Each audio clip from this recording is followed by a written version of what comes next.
Acute abdomen in gynecology.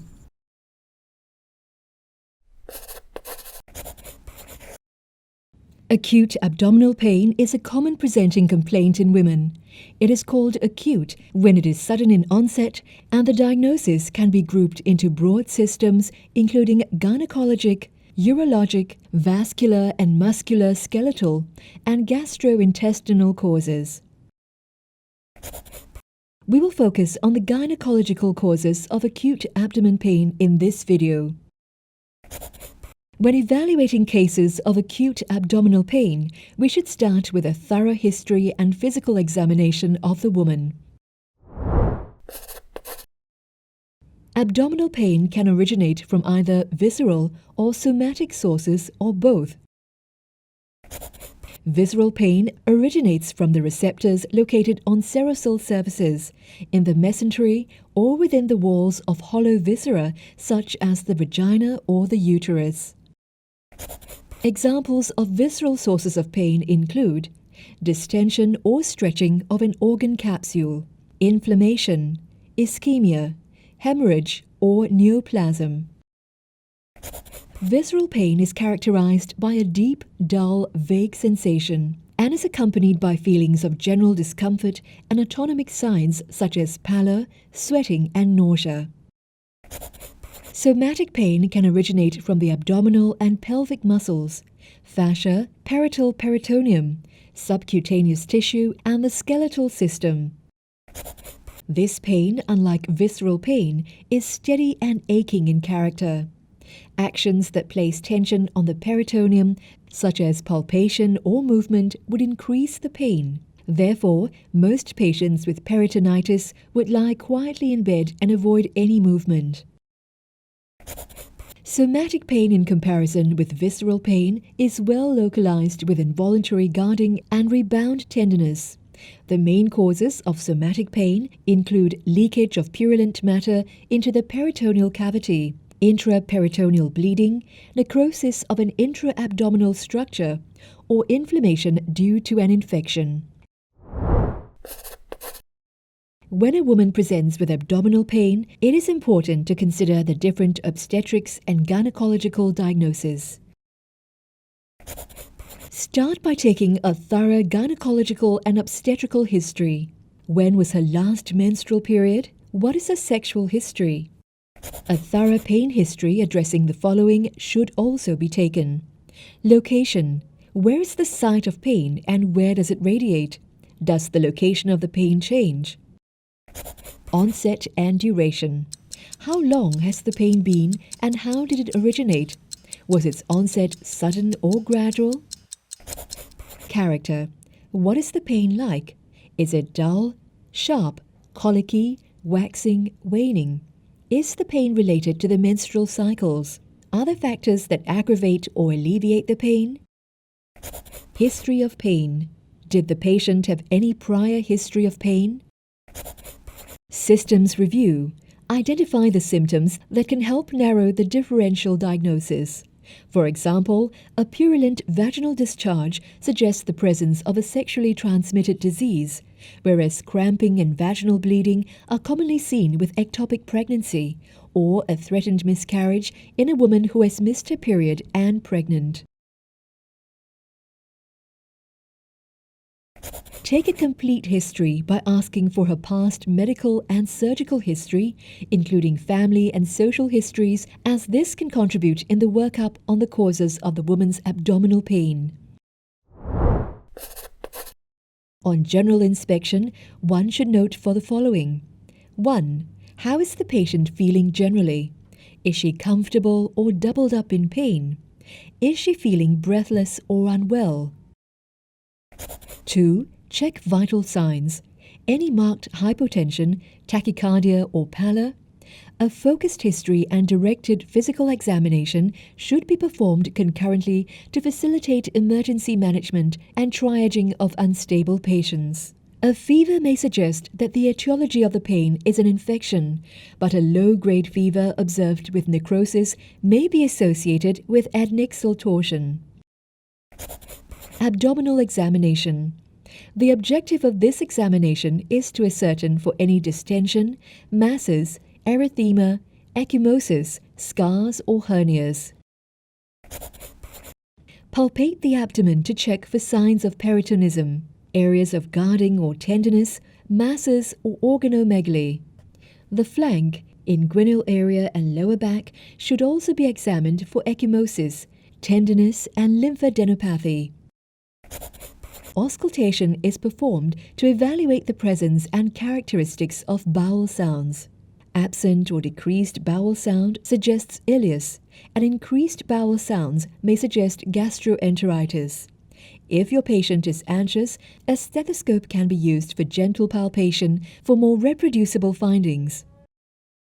Percussion, or striking a part of the body with short, sharp blows of fingers, is also useful in identifying distension versus ascites and to detect organomegaly or masses.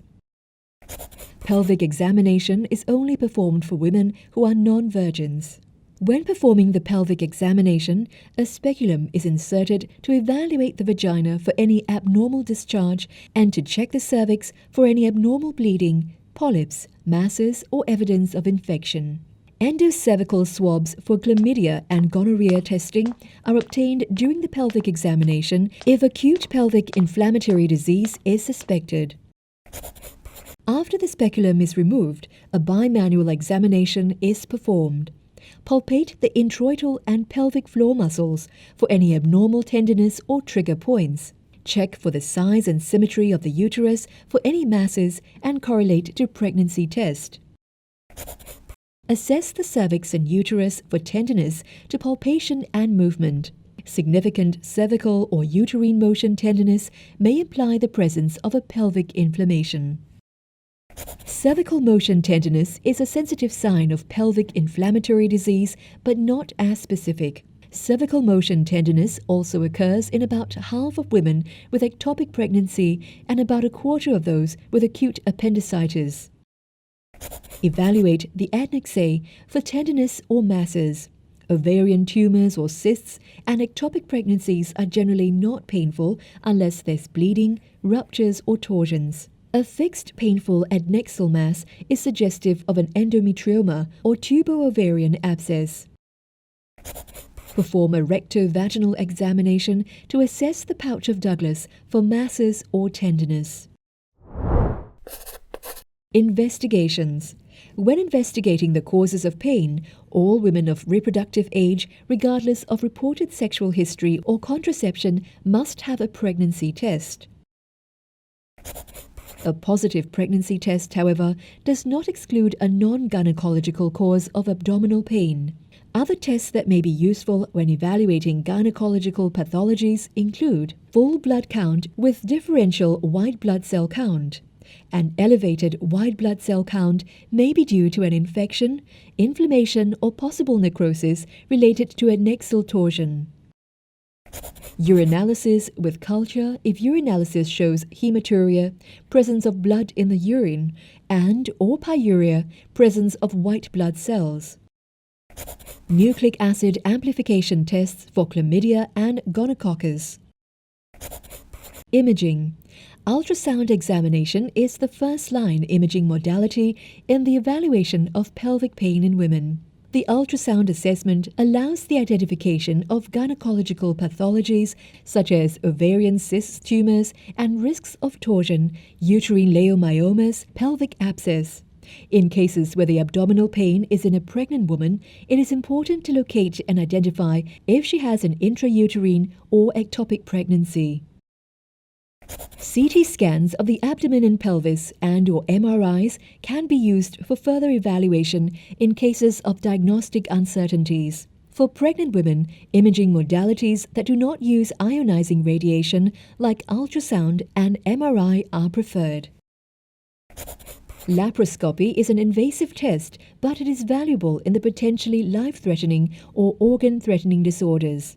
Examples of these include ovarian torsion, ovarian cyst accidents, and appendicitis. Ectopic pregnancy. Ectopic pregnancy is the presence of a pregnancy outside the uterus, and it is the leading cause of pregnancy-related deaths in the first trimester. These pregnancies can occur in multiple sites in the female reproductive tract, with the fallopian tube being the most common occurrence. Risk factors for ectopic pregnancy include previous pelvic inflammatory disease, intrauterine contraceptive device use, assisted reproduction, and previous ectopic pregnancy. Women with ruptured ectopic pregnancies typically present with an acute abdomen with intraperitoneal hemorrhage and hemodynamic shock. Human chorionic gonadotropin, HCG. HCG is a glycoprotein secreted by syncytiotrophoblasts and consists of two non-covalently linked alpha and beta subunits. The alpha subunit is identical to follicle-stimulating and luteinizing hormones, while the beta subunit is specific to HCG. Most commercially available monoclonal antibody-based urine pregnancy tests can detect beta HCG concentrations above 24 international units per liter, with a sensitivity of 99 to 100%. A single serum beta HCG concentration is used as a discriminatory level to detect an ectopic pregnancy. With a transvaginal ultrasound scan, failure to visualize an intrauterine gestation sac if beta HCG concentrations are 1,500 international units per liter or more may indicate a recent miscarriage or an ectopic pregnancy. As the normal doubling time for beta HCG is 2.2 days, serial quantitative assessments of the beta HCG may help to distinguish normal from abnormal pregnancies. An increase in serum beta HCG of less than 66% over 48 hours suggests an ectopic pregnancy. Falling levels of beta HCG is suggestive of spontaneous miscarriage or failing pregnancy.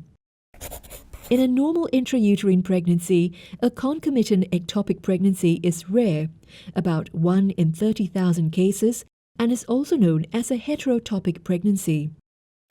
The earliest a normal intrauterine gestational sac can be seen is 4 weeks on a transvaginal scan and 5 weeks with a transabdominal scan.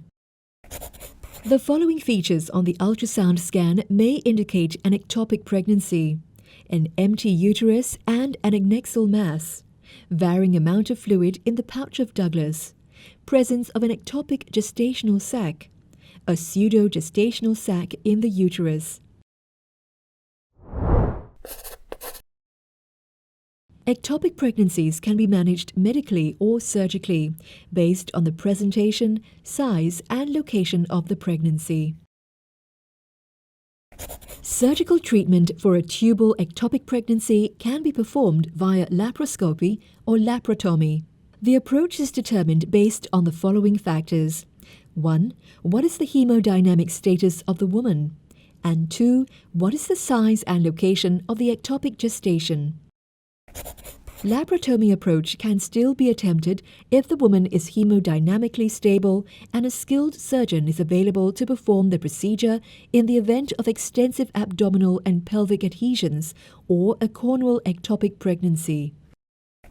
The two main surgical procedures that can be performed for tubal ectopic pregnancies are salpingectomy, the removal of the fallopian tube, and salpingostomy, opening of the fallopian tube for drainage of the ectopic pregnancy. Salpingectomy is the most common method of treatment for ectopic pregnancies. In the presence of a healthy contralateral tube, there is no clear evidence that salpingostomy should be used in preference to salpingectomy.